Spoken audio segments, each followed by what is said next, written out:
और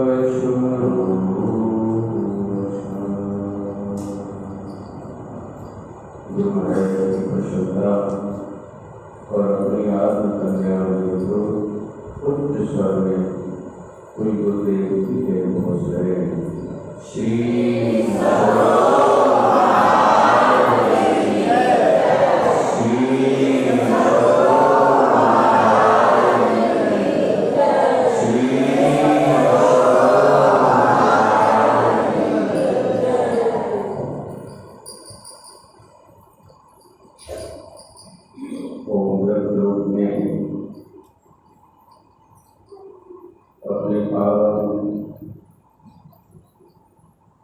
और पवित्र सर्वोच्च सिंहासन पर विराजमान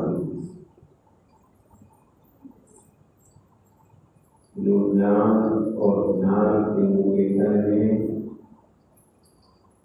जो जनमानस के विचार में जो तीर्थों को पावन और पवित्र करने वाले हैं, ऐसे सदाचारी जटाधारी सद्गुरु भगवान को मैं हृदय से अनंत बार नमन करता हूँ।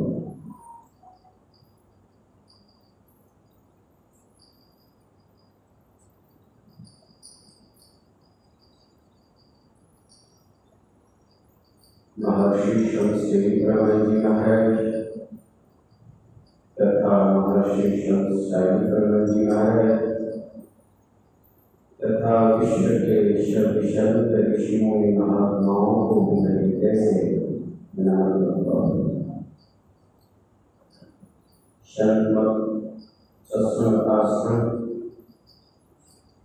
टाटानगर के अध्यक्ष पूज्य मैं बड़े उदार हृदय से पुकारते हैं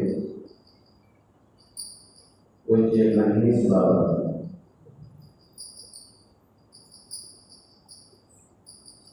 अर्थात पूज्य महेश पोद्दार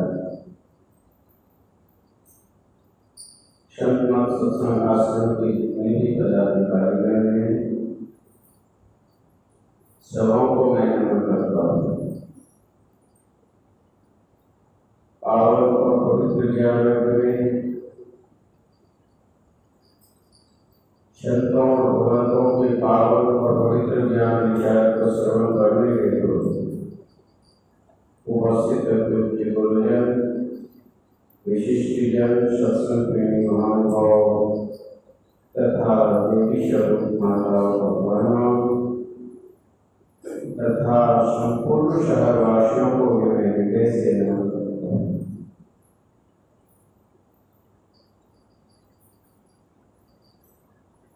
संत मत के नियमानुसार या कोई गुरुदेव के आदेशानुसार आज इस सप्ताह सत्संग में संत सत्संग आश्रम में सामूहिक रूप से पहले ध्यान किया गया, पुनः सामूहिक रूप से संत स्तुति को विनती की गई, पुनः विश्व प्रसिद्ध ग्रंथ रामचरितमानस से पाठ किया गया और पुनः आराध्य के भजन भी गाकर सुनाया गया।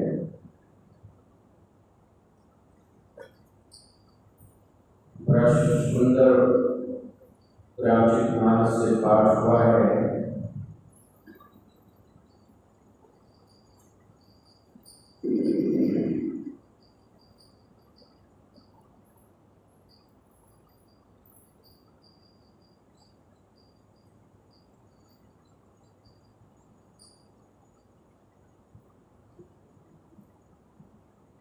संत महापुरुषों का कथन है,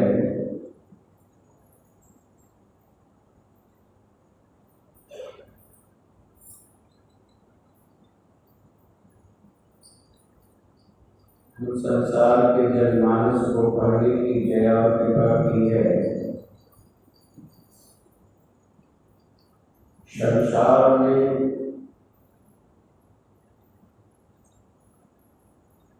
कौन ऐसा दुख है जो नहीं है,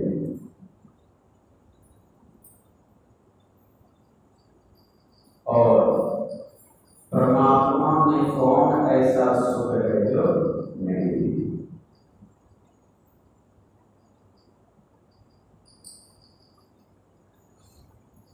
आज तक जो भी अपने मन को संसार में लगाया या आज तक जो भी संसार से प्रेम किए वह दुख से छूट नहीं पाए। दुख से क्यों नहीं छूट पाए हैं? इसलिए कि जिसमें मन लगाने से, जिसमें प्रेम करने से हमें सुख मिलता, उससे हम ना तो मन लगाते हैं उसमें और ना उससे प्रेम। इसलिए संत महापुरुष कहते हैं, जब से सृष्टि हुई है, जब जब तुम मानव शरीर को पाए हो, तब तक तुम मानव शरीर पाकर अपने मन को संसार में लगाया है, संसार से प्रेम किया है। इसीलिए अभी तक तो दुख से छूट नहीं पाए। दुख से छूटना चाहते हो तो संसार में मन लगा लगा कर देख लिया कि संसार से मुझे क्या मिला, संसार से प्रेम कर कर देख लिया कि संसार से मुझे क्या मिला। अब शास्त्रों की बात को मानकर, शब्दों की बात को मानकर, भगवंतों की बात को मानकर अपने मन को हटाकर परमात्मा में लगा कर देखो, संसार से प्रेम नहीं करके परमात्मा से तुम प्रेम करके देखो, मुझे क्या मिलता है।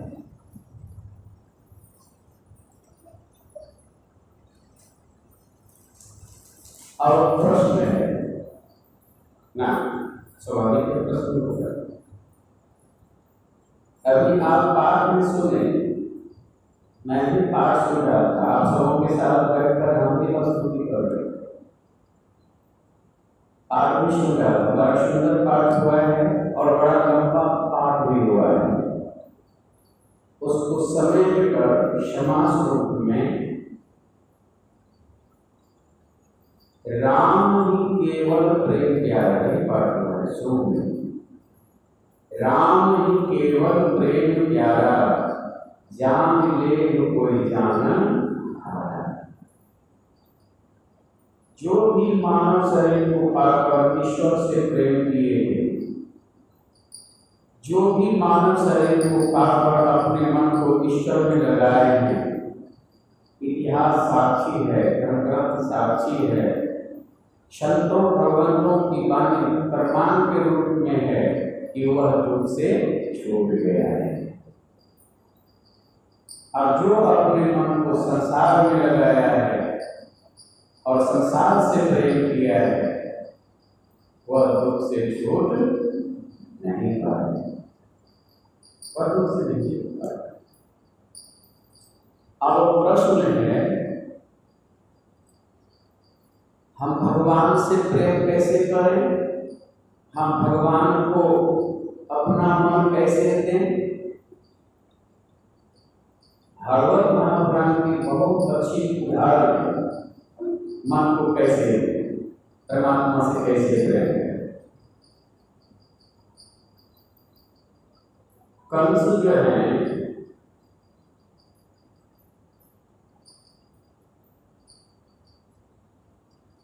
कृष्ण और बलराम को बुलाकर मारना चाहते हैं।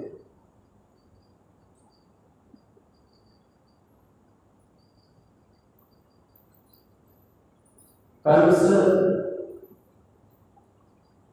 कृष्ण और बलराम को लाने के लिए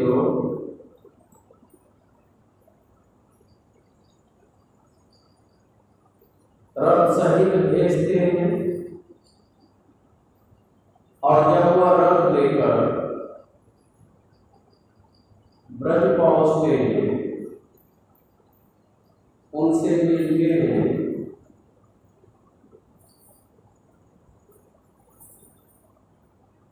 तो कंस का संदेश सुनाते हैं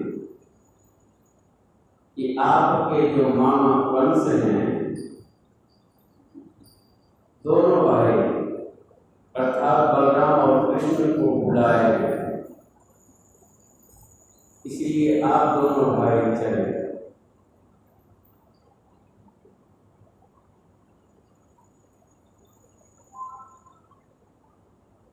भगवान श्री कृष्ण बलराम को बुलाए और कहते भैया, अब लगता है कि मामा कंस का मृत्यु का समय नजदीक आ गया है।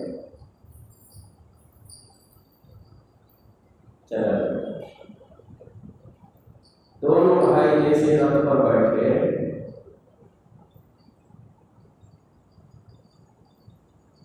कि चारों तरफ से गोपियां घेर ली। क्यों घेर ली? ये ब्रज से मथुरा जा रहे। सभी गोपियां भगवान श्री कृष्ण से पूछते हैं, आप ब्रज से कहाँ जा रहे हैं? मथुरा। क्यों? कंस मामा बुलाए।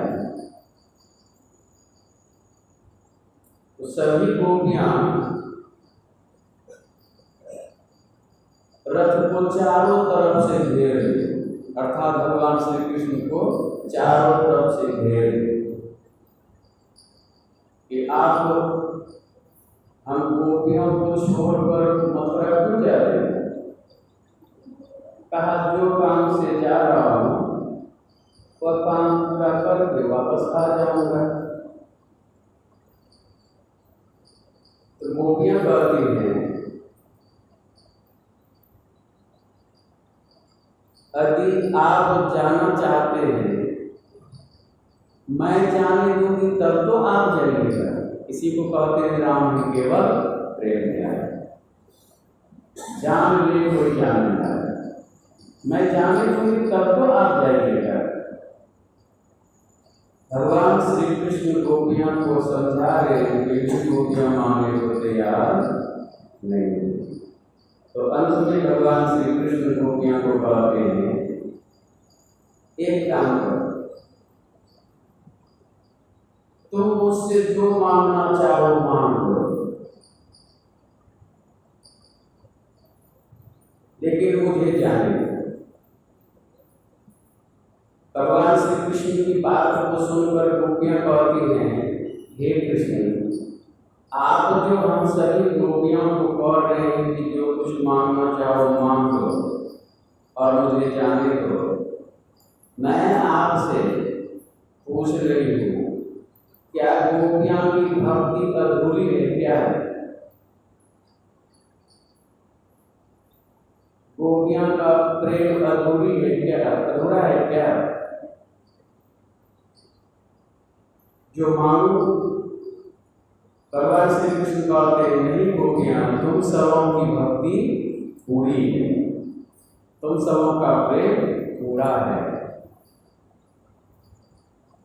तो भगवान की बात को सुनकर गोपियां कहती है, जब हम गोपियां की भक्ति पूर्ण है तो फिर मांगने की यहाँ बात करना।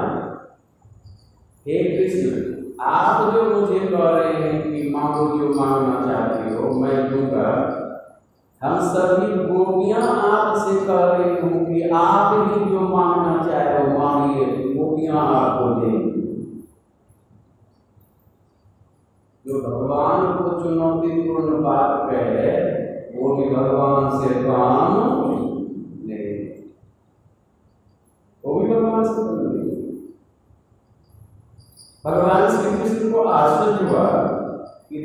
के सभी प्राणी जीव मनुष्य भगवान से मांगते हैं, लेकिन आश्चर्यजनक बात है गोपियां आज मुझे कह रही है कि आपको जो मांगना है मांगो, मांगिए हम देंगे।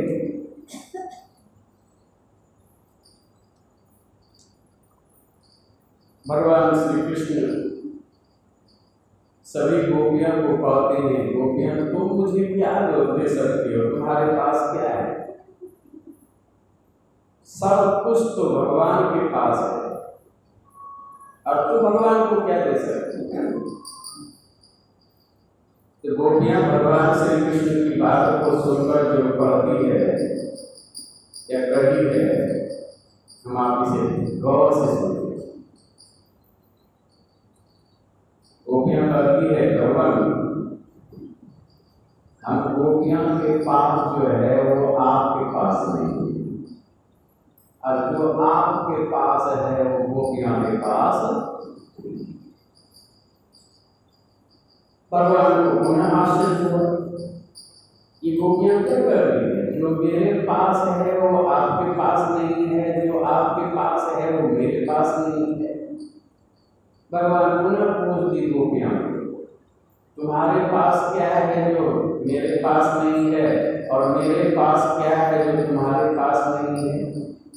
तो भगवान श्री कृष्ण की बात को सुनकर गोपियां कहती है, हे कृष्ण मेरे पास मन है और आपके पास मन नहीं। बिल्कुल बात सत्य है। जिसके पास मन रहे वह जीव कहलाता है, जिसके पास मन नहीं रहे वही तो शिव परमात्मा कहलाता है, वो परमात्मा कहलाता है। गोपियां कह रही है कि मेरे पास मन है और आपके पास मन नहीं है। भाव बड़ा सुंदर है, जिसके पास मन नहीं हो परमात्मा कहलाते हैं, और जिसके पास मन हो वही जीवात्मा कहलाते हैं। गोपियां कहती है आप हम सभी गोपियों का मन ले लीजिए। बस यही तो है भगवान बनने का ना। मन के हारे हार है, मन के जीते जीत, मन ही मिलावे राम से, मन ही करत भजी। बड़ा सुंदर प्रसंग है, भाव है। हम संसार में जो अपने मन को लगा के रखते हैं, हम संसार को जो अपना मन दे दिए हैं, बस संसार को अपना मन नहीं देकर भगवान को देते गोपियां की तरह आप भी भगवान हो जाएंगे, इसमें तनिक भी शंका नहीं है।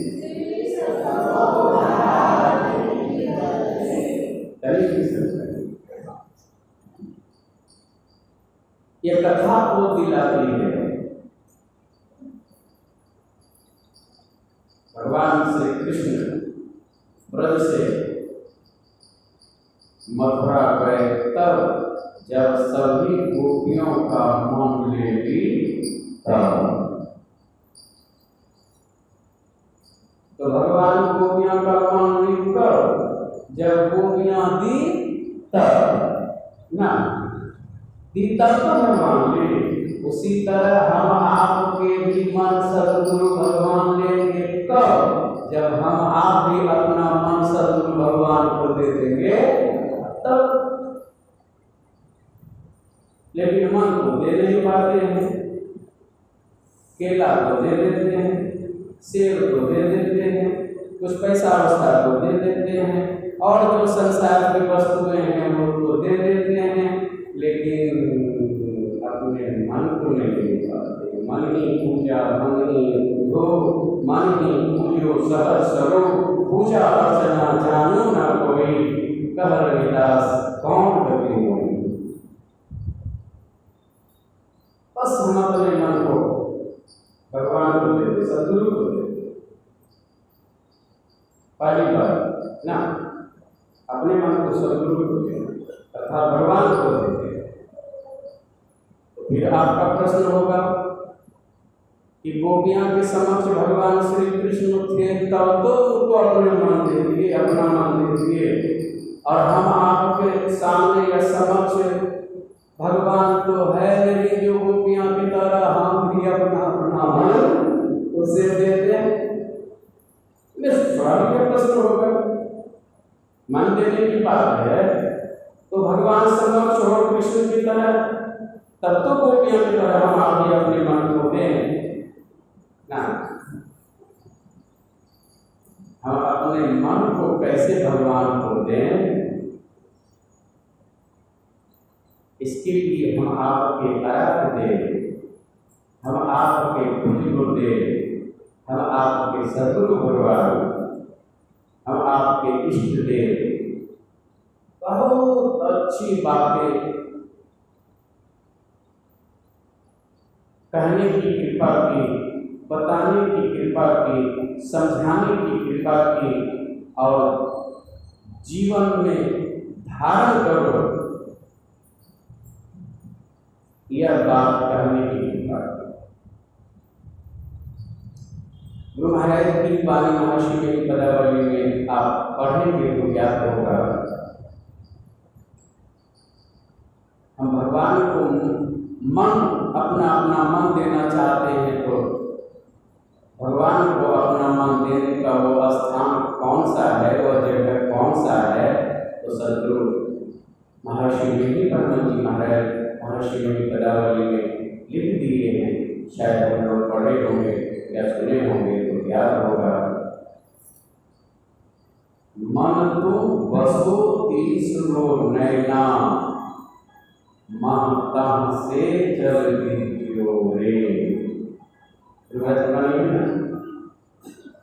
बनी है ना, आप लोग इस भजन को गाते भी होंगे, इस भजन को आप लोग सुनते भी होंगे।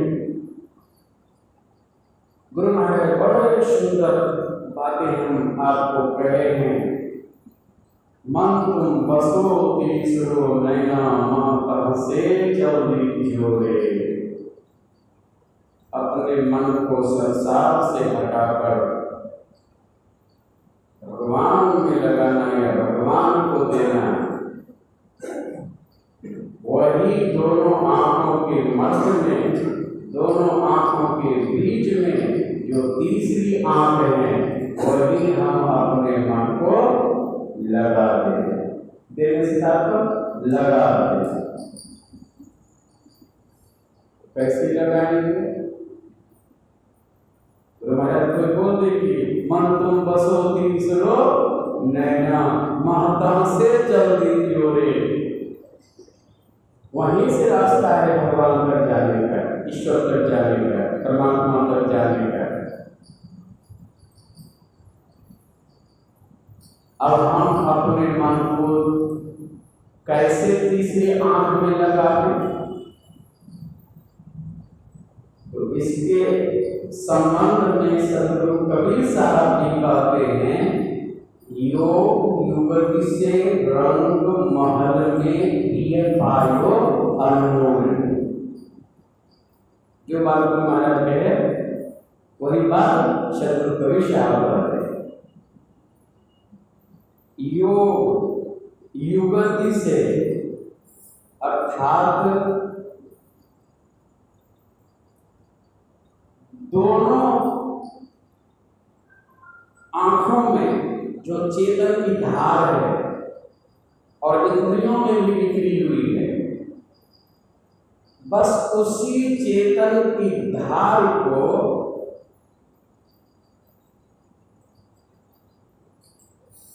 क्या करना है? तो गुरु महाराज के ही वचन में है, धर चेतन धारा पिंड के पारा, दसम द्वारे का। यही है चेतन की धार को समेटने का संकेत गुरु महाराज है ना। तो कैसे समझेंगे? बिखरी हुई चेतन की धार को कैसे समझेंगे? तो गुरु महाराज जी एक जगह और पदावली में लिखे हैं, भजो भाई गुरु गुरु गुरु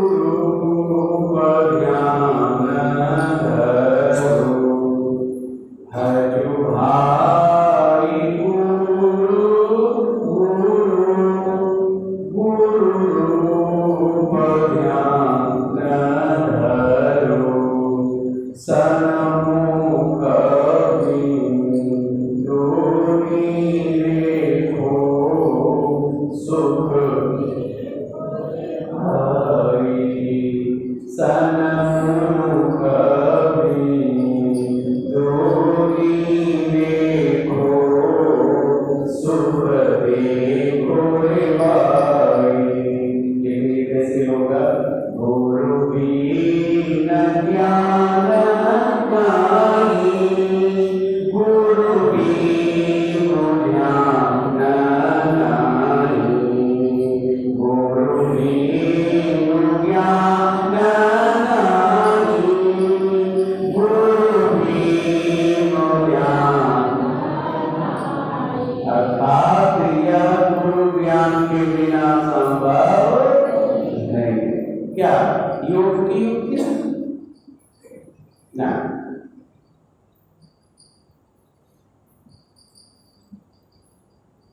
शत्रुकवि साहब भी वही बात कहने के योग महाराज कहे। और गोस्वामी तुलसीदास जी महाराज की वाणी सुनिए क्या कहते हैं। जब कभी नहीं हृदय प्रकाश और विषय आस मन माही, तुलसीदास तब लगी जग जोनी, भ्रमत सपन सुख नाम। जो बात महाराज कहे, जो बात सब कवि कहे, वही बात गोस्वामी तुलसीदास जी महाराज का है। ये बिना करके माने क्या कर रहे हैं गोस्वामी तुलसीदास जी महाराज? जब कभी नहीं कि हृदय प्रकाश,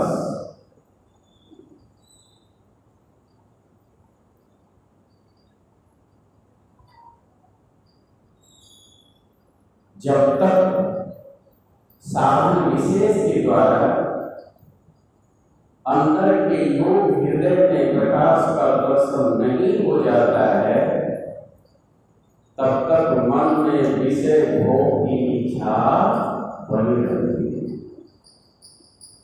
इनके बिना अंतर प्रकाश, और जब तक मन में विषय भोग की इच्छा लगी रहती है,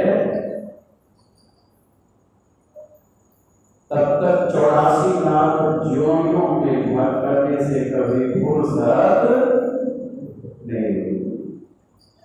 और जब तक 84 लाख जीवों में भटकने से फुर्सत नहीं होती, जागृत की बात को छोड़ दीजिए, उसे स्वप्न में भी सुख मिल नहीं सकता।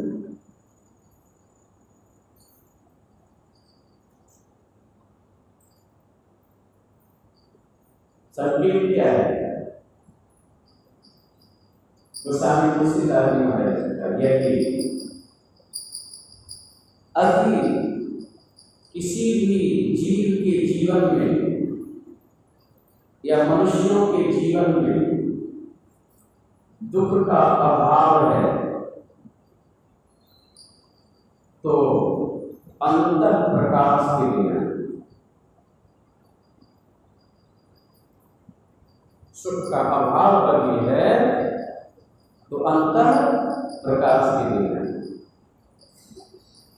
यदि सुख का अभाव है, सुख चाहते हुए सुख नहीं मिल रहा है, शांति चाहते हुए शांति नहीं मिल रही है, परमात्मा का दर्शन चाहते हुए यदि परमात्मा का दर्शन नहीं हो रहा है, तो संत महापुरुष कहते हैं यह तब तक संभव नहीं है जब तक अंतर प्रकाश का दर्शन नहीं हो जाए। अंतर्नाद श्रवण नहीं हो जाए और परमात्मा का दर्शन नहीं हो जाए। परमात्मा के दर्शन हेतु अंतर्नाद को सुनना होगा, और अंतर्नाद को सुनने के लिए अंतर प्रकाश का दर्शन करना होगा। और अंतर प्रकाश के दर्शन के लिए आपको अपने मन को मन तुम बसो तीसरो नैना मातन से जल्दी जियो रे। वैसा करना और वैसे करने के लिए गुरु महाराज का संकेत है, हरियो भाई गुरु गुरु गुरु लोग ज्ञान करो शंभु गुरु गुरु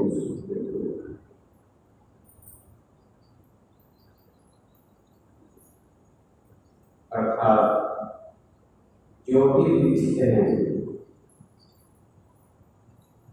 जो सदगुरु से या सदगुरु के बताए जिसको दीक्षा देने का आदेश है उससे दीक्षा लिए हुए हैं, उसे इसकी जानकारी अवश्य हो ना, अर्थात वो जानते हैं।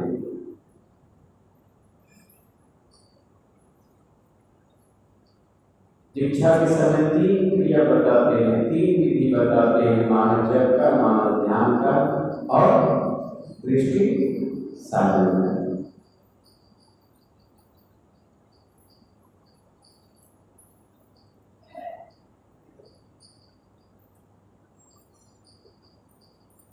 हम लोग गुरु के बताए अनुसार ध्यान करने के लिए जब भी बैठते हैं,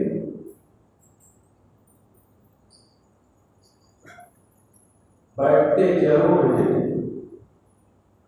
लेकिन जब उनमें मन लगता नहीं है। आप सबों को लगता होगा, मेरा तो नहीं लगता है। क्यों नहीं लगता है? तो बाबा कबीर के वचन में है, सब काहू को होत है तन मन पसरा जाए। शुरुआत में मन के साथ सबों को ऐसा होता है। इस सब को होता है, सबों को ऐसा होता है।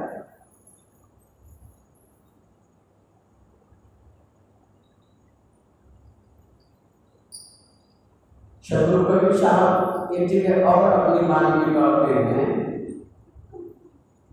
अति सबों के साथ ऐसा होता है। तो क्यों होता है? मन भागे तो भागन दे। ध्यान करने के लिए बैठते हैं ना, मन जब में लगाना चाहते हैं, लेकिन मन जब में नहीं लगता कब निकल जाता है। तो बाबा कबीर कहते हैं, एक काम करो, मन भागे तो भागन दे, तू मत भाग शरीर।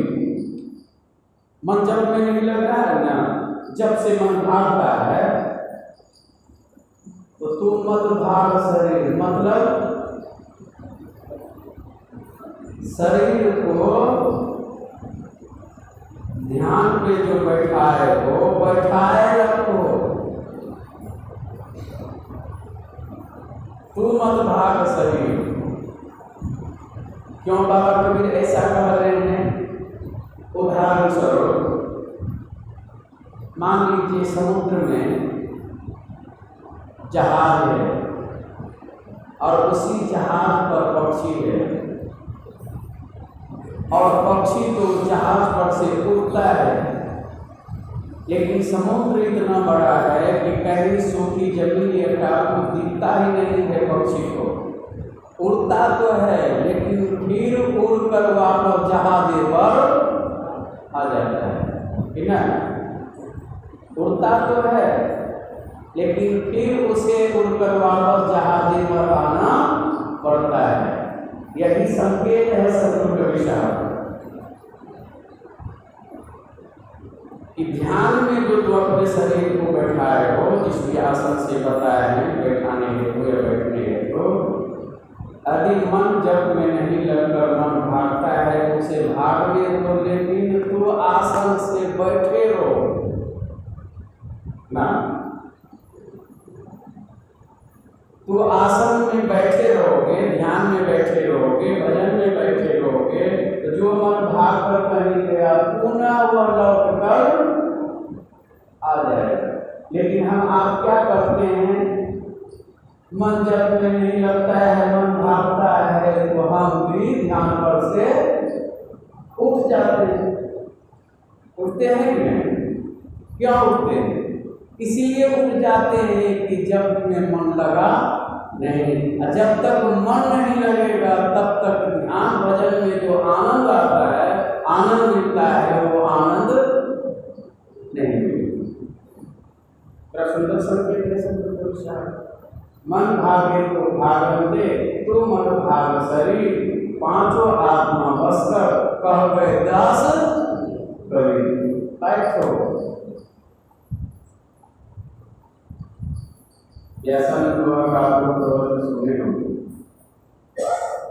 जो लाल वस्त्र में है उसको 3 घंटा बैठना, मैं सुना होगा। जो लाल वस्त्रधारी हैं उनको 3 घंटा बैठना चाहिए ध्यान पर, और जो सफेदधारी हैं उनको 2 घंटा बैठना चाहिए, और जो गृहस्थ आश्रम में है उनको कम से कम 1 घंटा बैठना चाहिए।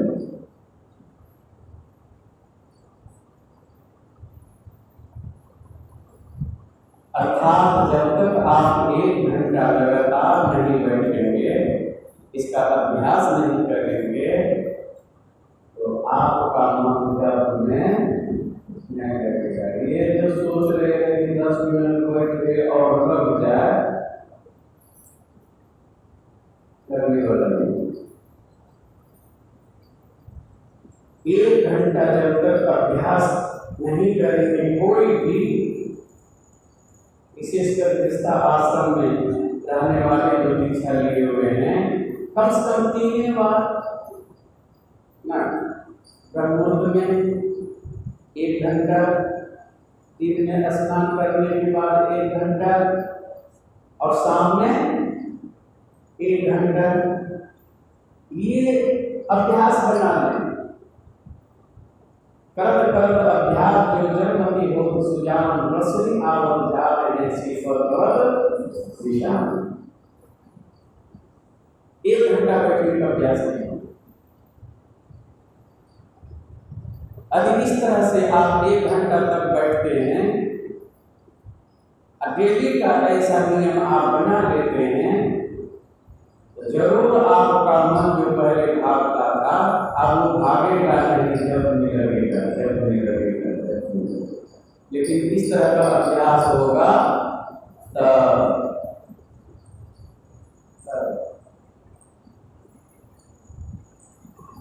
एक बहुत कथा है इसके संबंध में, क्यों जब में मन नहीं लगता।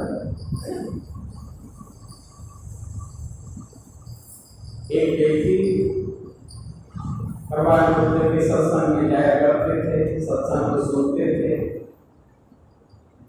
दर्शन भी करते थे।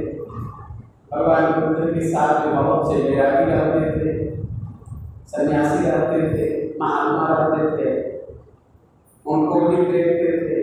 तो इनके मन में होता था, ये सब भगवान बुद्ध के शिष्य हैं, भगवान बुद्ध के सानिध्य में रहते हैं, सेवा करते हुए ध्यान भजन करते हैं, हम शादी कर लिए, इसीलिए क्या हम साधु महात्मा नहीं बन सकते, सन्यासी नहीं बन सकते? सोचते विचारते एक दिन अपने घर के सभी परिवार को बैठा ली और कहते हैं अब हम वैराग धारण करने जा रहे हैं। अर्थात भगवान बुद्ध के शरण में जा रहे हैं, अब हम वैरागी जीवन धारण करेंगे, वैरागी बन जाएंगे।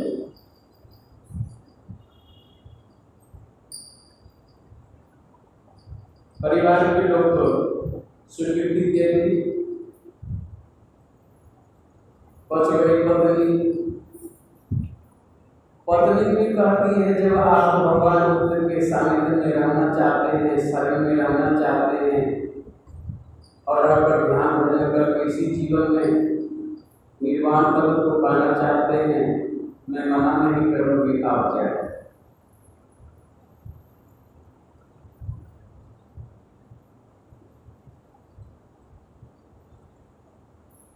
अब वो जब घर से जाने लग गए तो पत्नी आकर हाथ जोड़कर कहती है, पति देव जाइए, लेकिन आप मुझे सदा के लिए भूल नहीं जाइएगा, कभी कभी मुझे भी याद दीजिए, कभी कभी मुझे भी याद दीजिए। अब देखिए, यही एक शब्द ध्यान का बात है। बात सुर ले आवई, शब्द सुर ले जाए। और ऐसे ऐसे शब्द को हम आपको कितने दिन भर में सुनते होंगे, इसकी गिनती नहीं।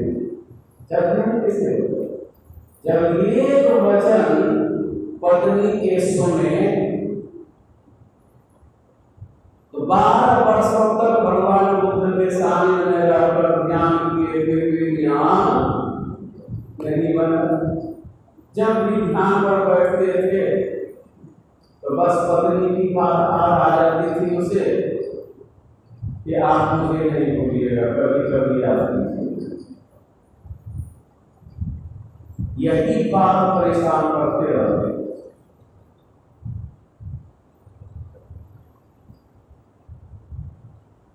वह वैरागी सन्यासी सोचा कि भगवान बुद्ध के सानिध्य में शरण में 12 वर्ष हो गए, ध्यान से तो बैठे,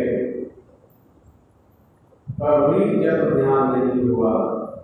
बस घर से निकलते समय में मेरी पत्नी बोली थी, जाइए मैं नहीं रोकूंगी, लेकिन आप मुझे सदा के लिए भूल नहीं जाएंगे, मुझे कभी कभी याद करेंगे। यही मुझे कभी कभी याद करेंगे, यही बात मन से हटता ही नहीं। अब घरे हम जाते हैं। अब यहाँ भगवान बुद्ध के शरण में गए, पूजन का संस्कार हुआ, तब भगवान बुद्ध के शरण में गए। कहने की बहुत जा रहे हैं, बहुत तो बिना पूछे भी बाहर जाता है, नहीं बात ना पूछे भी बाहर जाता है।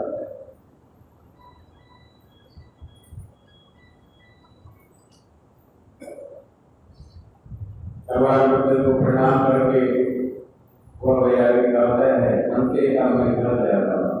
क्यों? वैरागी बना है घरे जाने के लिए, सन्यासी बना है घरे जाने के लिए, तो बुद्ध के शरण में आया है आकर घरे जाने के लिए। बनते मैं इसलिए घर जाना चाहता हूँ कि मुझे आपके सानिध्य में, अर्थात जितने भी वैरागी हैं उन सबों के साथ मुझे 12 वर्ष हो गए रहे हुए। 12 वर्षों तक तो सबों के साथ आपके बताए दीक्षा के मुताबिक मैं ध्यान तो किया, लेकिन आज तक मुझसे जब भी नहीं हुआ। बस एक ही बात मुझे भूलिएगा नहीं, कभी कभी याद कीजिएगा। ये मेरे मन से हटता ही नहीं, इसलिए मैं वही किया था। दया के सागर, करुणा के सागर भगवान बुद्ध खुश हो गए उस वक्त। चलो घर जाने से पहले तो मुझसे मिलकर के बात तो जो सच्चाई है बताया। बहुत लोग हैं जो सच्चाई बताने से भी डरते हैं।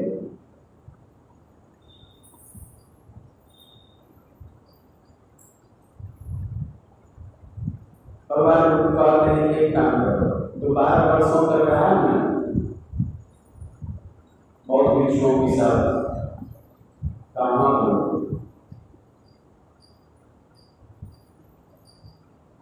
क्या तुम मेरे सामने बैठ ध्यान करो और मेरा भी ध्यान करो। जब भगवान बुद्ध के कहने पर वो बैठे भगवान बुद्ध के समक्ष ध्यान करने के लिए, तो ध्यान में उस बात को तो वो भूल गए कीजिएगा, भूल नहीं जाइएगा। उस बात को तो भूल गए और इतने सुंदर से सुंदर अप्सराओं को देखने लग गए हो। और जब ध्यान से उठे तो भगवान बुद्ध कहते हैं, क्या हुआ? ध्यान में बैठे थे, कहते आपके आदेशानुसार आपके समक्ष जो ध्यान में बैठे तो पत्नी की बात जो मुझे 12 वर्षों तक याद आती थी, सताती रहती थी, अब वो तो नहीं सताए, लेकिन सुंदर से सुंदर अप्सराओं को देखे। भगवान बुद्ध कहते हैं कि तुम ध्यान में जो सुंदर से सुंदर अप्सराओं को देखे, क्या उन अप्सराओं से भी तुम्हारी पत्नी विशेष सुंदर है? भगवान बुद्ध की बातों को सुनकर वह कहते हैं, बनते ध्यान में इस अप्सरा को सुंदरता को देखे, उस अप्सरा के जो चरण में सुंदरता है, पैर में सुंदरता है, वह मेरी पत्नी की मुख में सुंदरता है। यानी अप्सराओं के सामने मेरी पत्नी कुछ नहीं। कहा फिर बैठाए और फिर बैठाए तो जो सुंदर अप्सराओं को देख रहे थे वो भी हट गए और भगवान बुद्ध के पावन मानस रूप का ध्यान होने लगे।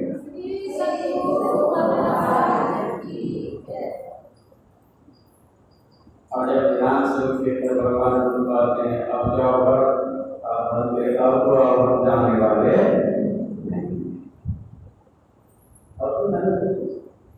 क्यों? सतगुरु कहीं पुकारत, सतगुरु कहीं पुकारत, चीजत पाप समूह लगे, सतगुरु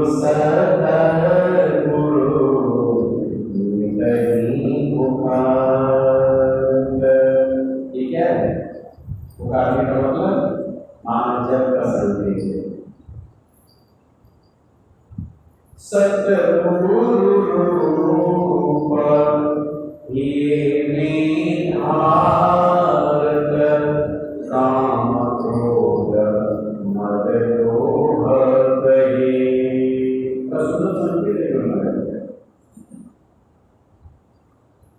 कहने का भाव क्या है? ऐसे नियम बना लीजिए, 1 घंटा बैठना है तो बैठना, ये नहीं तो ध्यान से बैठे असास रुपये तो रुपये अनुसार ध्यान से बैठे, अब तो रुपये भोजन हम ध्यान कर रहे हैं, तो किचन में भोजन थाली में डाल दी और तो आस में है कि सांस का ध्यान टूटेगा, तब तो भोजन की थाली होंगी। उधर तो के थाली में भोजनों नहीं डाला गया, इधर सांस का ध्यान पूरा ध्यान से काम चला।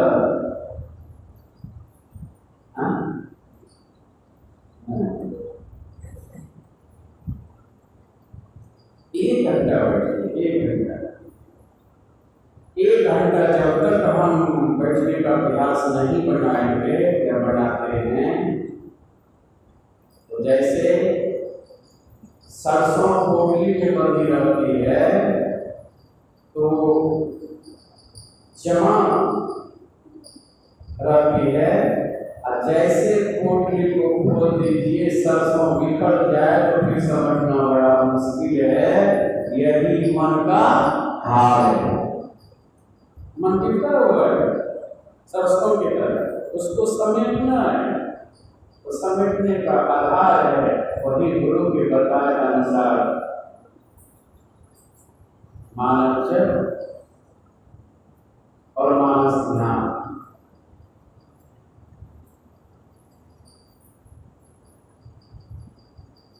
अभ्यास करते रहिए।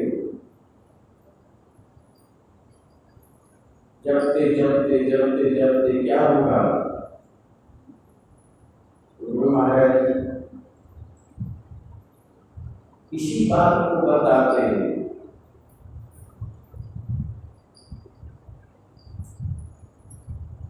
महर्षि ने ही पदावली में इस भजन को आप लोग गाते भी होंगे और सुनते भी होंगे। वह कौन सा भजन है जो महाराज के हम लोग गाते भी हैं और सुनते भी हैं? महाराज का बड़ा सुंदर संकेत है मानव जप के लिए। जाप जपन सांचो तप, यही असली तप है।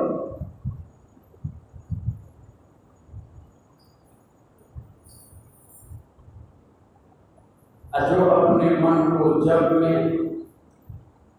लगाते लगाते लगाते लगाते इस तरह से मन को जप में लगा देता है, अर्थात गुरु के बताए मंत्र में अपने मन को इस तरह से जोड़ देता है, मिला देता है, योग करा देता है कि साधक का मन और मंत्र दोनों जब मिल जाता है तो वह जप नहीं भी करेगा तो स्वतः जप होते रहता है। लेकिन ऐसा होगा तब जब आपका मन और गुरु के मंत्र दोनों मिल जाएगा तब।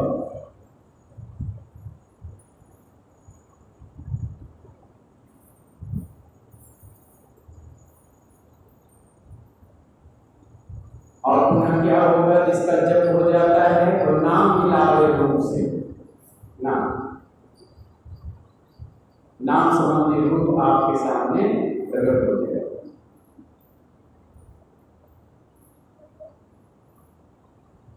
और जो अपने अंदर जब ध्यान के माध्यम से, जब ध्यान के द्वारा अपने इष्ट का गुरु रूप का दर्शन कर लेता है तो दर्शन उनके पुरमान करे पर भागी, तिनके तरने की नाव किनारे लागे। तिनके तरने की नाव किनारे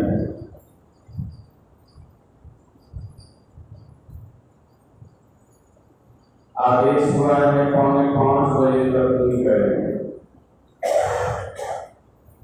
और आज मुझे गाड़ी भी पकड़ना है। 5 मिनट और बाकी है 4:45 बजे। 5 मिनट कम से कम और सुन लें, तब आज रविवार के तो कीर्तन भी होगा ना, आरती होगी। ध्यान से सुनेंगे। क्या ध्यान से सुनने की बातें हैं? ध्यान से सुनने की बातें यही हैं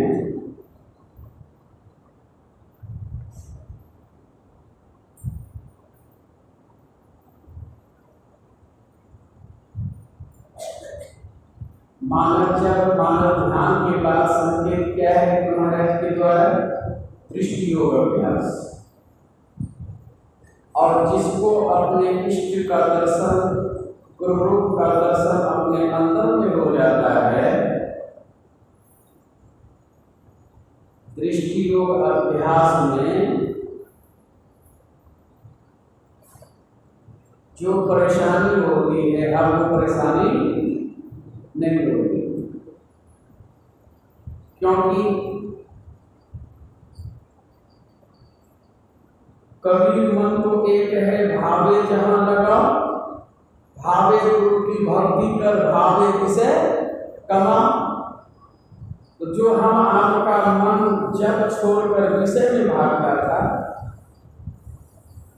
वह उसे छोड़कर गुरु के बताए मंत्र में लगा।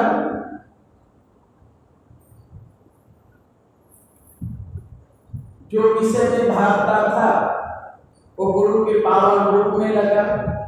तो इससे क्या होता है, साधकों को अनुभव होता है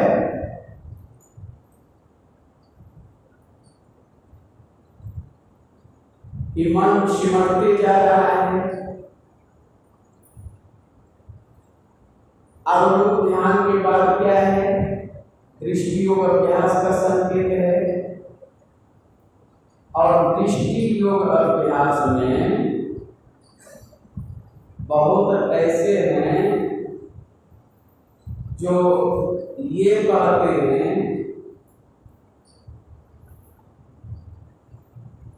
मन और दृष्टि और अंधकार, तीन हो गए, मन, दृष्टि और अंधकार। दृष्टि फैली रहेगी तो मन भी फैला रहेगा और अंधकार भी फैला रहेगा। तो अंधकार का भी सिमटाओ, मन का भी सिमटाओ और दृष्टि का भी सिमटाओ। तो यहाँ क्या करना होगा, अंधकार को समेट लेगा कि मन को समेट लेगा कि दृष्टि को समेट लेगा।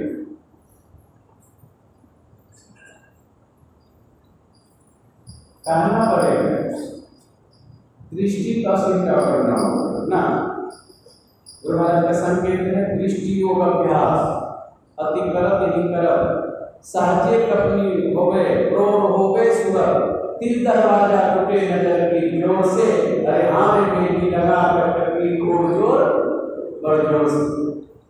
यहाँ संकेत है दृष्टि जब तक सिमटेगी नहीं तब तक मन का सिमटाव नहीं होगा, और मन का भी सिमटाव नहीं होगा तो अंधकार भी सिमटेगा नहीं। जो अंधकार आंख बंद करने पर दिखाई देता है कितना फैला हुआ है पता नहीं चलता है कि अंधकार का फैलाव कितना है ना। तो दृष्टि सिमटेगी तो मन सिमटेगा, मन सिमटेगा तो अंधकार भी सिमटेगा, और दृष्टि सिमटते सिमटते एक बिंदुता पर जब सिमट जाती है तो मन भी सिमट जाता है और अंधकार भी सिमट जाता है। लेकिन ये कहने में तो सुगम लगता है लेकिन बहुत कठिन है, नहीं कठिन है, बहुत कठिन है। कहने में तो कहने वाले कर देते हैं, सुनने वाले सुन लेते हैं, लेकिन ये बहुत कठिन है।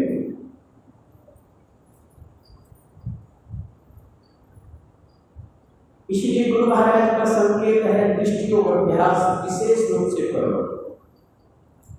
लेकिन दृष्टि योग अभ्यास में ब्रह्मचर्य का पालन बहुत जरूरी है।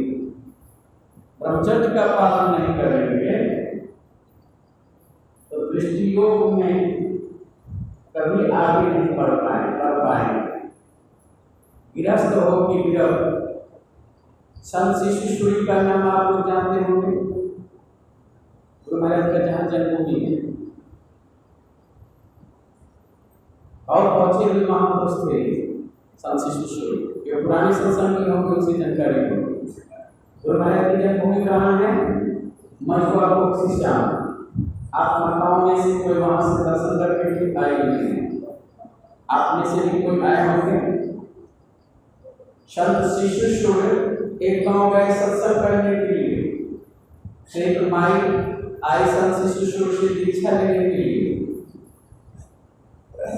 तो संत शिशु सूर्य उस माई को कहते हैं हम दीक्षा उसी को देते हैं, चाहे वो गृहस्थ हो कि विरक्त।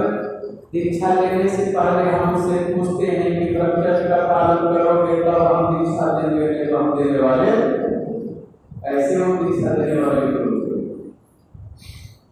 वो मास्टर की पदवी थी, उसके पति मास्टर थे, बाहर में पढ़ाते थे। वो स्वीकार कर ली और संत शिशु सूर्य को कहती है कि हाँ बाबा आप मुझे दीक्षा दे दीजिए, हम ब्रह्मचर्य का पालन करें।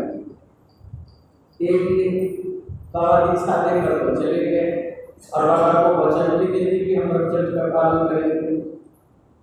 उसके पति 15 दिन के बाद जब घर आते हैं तो उनकी इच्छा हुई, तो पति की इच्छा को सुनते ही पत्नी कहती है कि बाबा से मैं दीक्षा ले ली हूँ और बाबा मुझसे प्रतिज्ञा करा ली है कि ब्रह्मचर्य का पालन करना है, अब ये सब छोड़िए और ब्रह्मचर्य का पालन मुझे करने दीजिए। यदि आपकी इच्छा है तो जैसे मैं संत शिष्य से दीक्षा लिए हैं उसी तरह आप भी दीक्षा लेंगे। ये बात तो पति को अच्छा नहीं लगा। पत्नी की बात को सुनकर 2-4 थप्पड़ लगा, कौन लड़का बवाली है जो तुमको ये बात बोलूं कि ब्रह्मचर्य का पालन करना होगा? क्या वो कोई अज्ञात नहीं था कि गृहस्थ आश्रम में रहने वाले हैं, फिर भी तुझे सब करा के दीक्षा दे ब्रह्मचर्य का पालन करना? अब रुको, तुमको तो पीटवे किया, बाबाजी को भी पीटे। संयोग से संत शिशु उसी गांव गए सत्संग करने के लिए और मास्टर साहब भी से आ गए थे। उसे जानकारी मिल गई कि वो बाबाजी आया है, एक लाठी हाथ में लिया और उसे जैसे मारने के लिए गए बाबा वहां से भागे। रात में डरे तब भी डर जाए, एक कहावत है। उस जगह से भागे बाबा। गांव के लोग उसे समझाने लगे कि मास्टर साहब आप पढ़े लिखे होकर बाबा के साथ ऐसा व्यवहार नहीं करना चाहिए आपको। आपकी पत्नी स्वीकार की तब तो बाबा दीक्षा दी, यदि वो नहीं कहती कि मैं ब्रह्मचर्य का पालन करूँगी तो बाबा नहीं देते दीक्षा। इसमें आपको क्या है? अब देखिए, संत शिशु कहते थे जो साधु संत और सत्संग की अति बुराई करता है, निंदा करता है, घृणा करता है, समझो जल्दी सत्संगी बन जाएगा। और शरीर में बाबा को जो मारने के लिए दौड़े थे, 1 सप्ताह के बाद उसका विचार बदल गया और पत्नी को कहते हैं कि सुनो ना, चलो बख्शी श्याम संत शिशु के पास। तो पत्नी कहती है जाकर क्या कीजिएगा, आप तो बाबा को मारने के लिए दौड़े थे लाठी से, अब वहाँ जाकर क्या कीजिएगा? यहाँ नहीं मार पाए तो वहीं जाकर मारिएगा क्या? कहा जो गलती हुई मुझे तू क्षमा कर दो पत्नी होकर। चलो जिस संत शिशु से दीक्षा ली हो उसी संत शिशु से मुझे भी दीक्षा देना देना। अब तुम्हारे जैसे मैं भी प्रतिज्ञा लूंगा कि हम भी ब्रह्मचर्य का पालन करेंगे।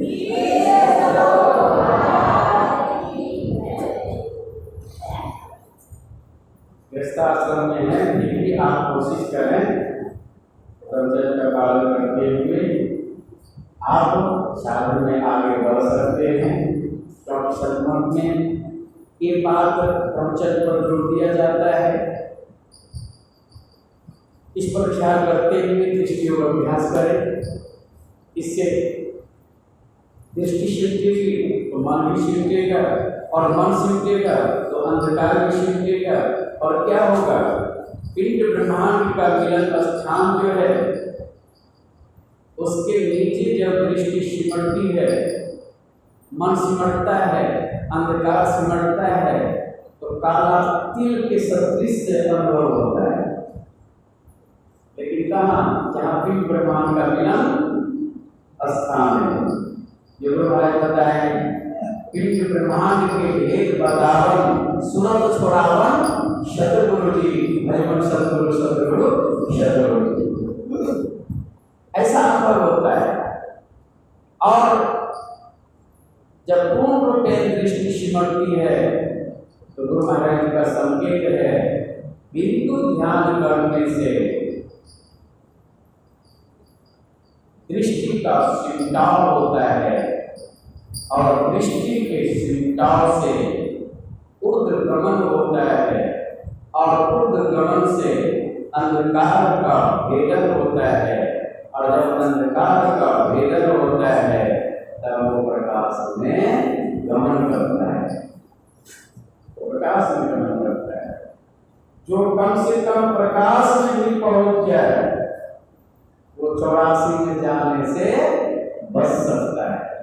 कम प्रकाश में जाने के बाद, ये मैं नहीं कह रहा हूँ, महाराज की वाणी में है, पदावली करके देख लीजिएगा। पदावली में प्रकाश मिटल अंधियारी सुख भय बहुत तेरे, गुरु कृपा की मत नाही मिटल 84। अब प्रकाश में जाने वाला वो कभी 84 में नहीं जाएगा। वह स्वर्ग सुख को भोगकर पुनः मानव शरीर को धारण करेगा, पुनः सत्संग ध्यान में लग जाएगा।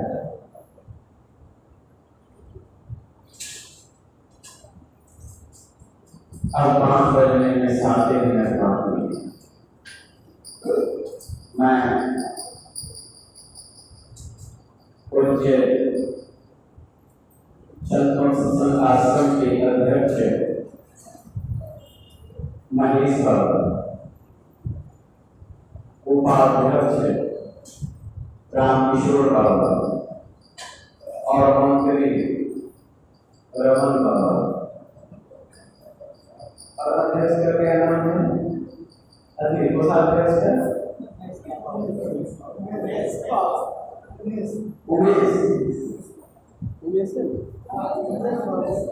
उमेश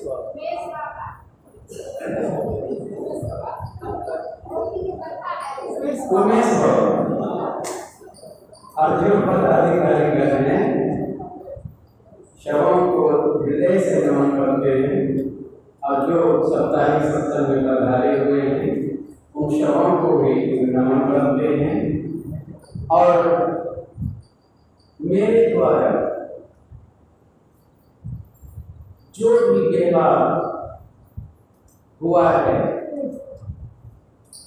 जो भी वचन या वाणी या बोले हैं, यदि आप सबों को मेरे व्यवहार से, मेरे वचन से, मेरी वाणी से, बोल से आप सबों को यदि कष्ट हुआ होगा तो मैं पुनः आप सबों से क्षमा चाहता हूँ। आप सब मुझे और किंचन जानकर क्षमा कर देंगे, मैं क्षमा प्रार्थी हूँ, यही आप सबों से प्रार्थना है। और यही निवेदन है आप सबों से, चंद्रमण सत्संग आश्रम के जो कमेटी के लोग हैं, पदाधिकारीगण हैं, और आप जो भी गुरु शिष्य यहाँ के हैं, जगह के या आसपास के, सबों से यही निवेदन है। एक व्यक्ति सत्संग करना चाह रहे थे, जिलावासी, तो उसे बहुत परेशानी हो रही थी, कोई उनका सहयोग ही नहीं करना चाह रहा था। तो गुरु महाराज के समक्ष, अर्थात गुरु महाराज की तस्वीर के समक्ष आकर रोने लग गए और रोते हुए कहते हैं, गुरुदेव अभी यह सत्संग नहीं होगा तो मेरी भी बेइज्जती नहीं होगी, बदनामी नहीं होगी, आपकी भी बदनामी होगी। यही बाबा किसी सत्संग का समय ले लिया और सत्संग नहीं करवा सकते। आप दया कीजिए और कृपा कीजिए। गुरु महाराज ने उनकी प्रार्थना सुन ली और जीधार भी जाए, जो पहले घृणा करते थे जाइए आप सत्संग लिए हैं तो आप जाइए, जो देना नहीं चाहते थे मांगने से ज्यादा देने लग गए, और देने जब लग गए तो क्या कहा जाए, चावल भी बहुत जमा हो गया, दाल भी बहुत जमा हो गई, सब्जी भी बहुत जमा हो गई, पैसे भी बहुत जमा हो गए, लोग भी बहुत जमा हो गए, और उस गांव के जितने भी लोग थे उस सभी लोगों के लिए धर्म भी जमा हो गए।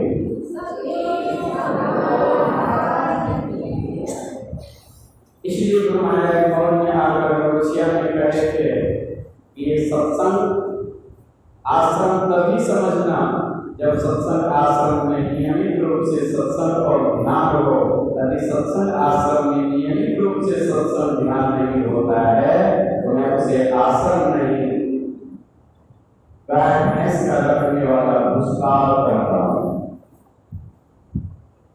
ये गुरु महाराज मनुष्य में कहे। इसलिए इतना सुंदर आश्रम है, इतने उदार हृदय के यहाँ के सभी लोग हैं, कीजिए घटेगा नहीं बढ़ेगा, इसमें कभी भी शंका नहीं।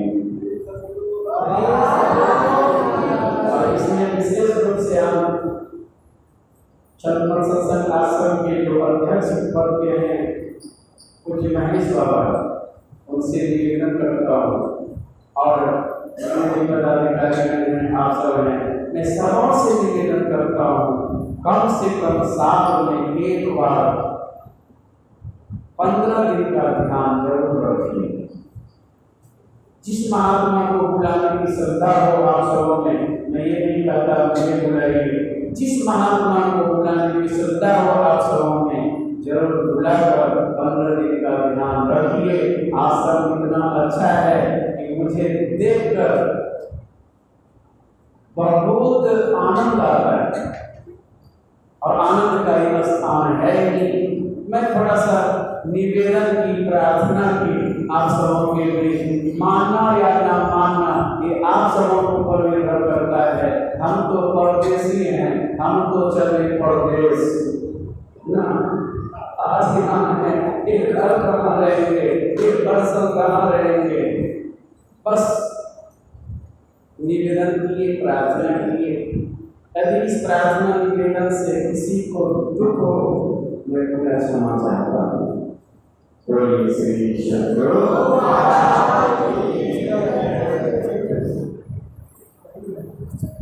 नीचे उतार देंगे।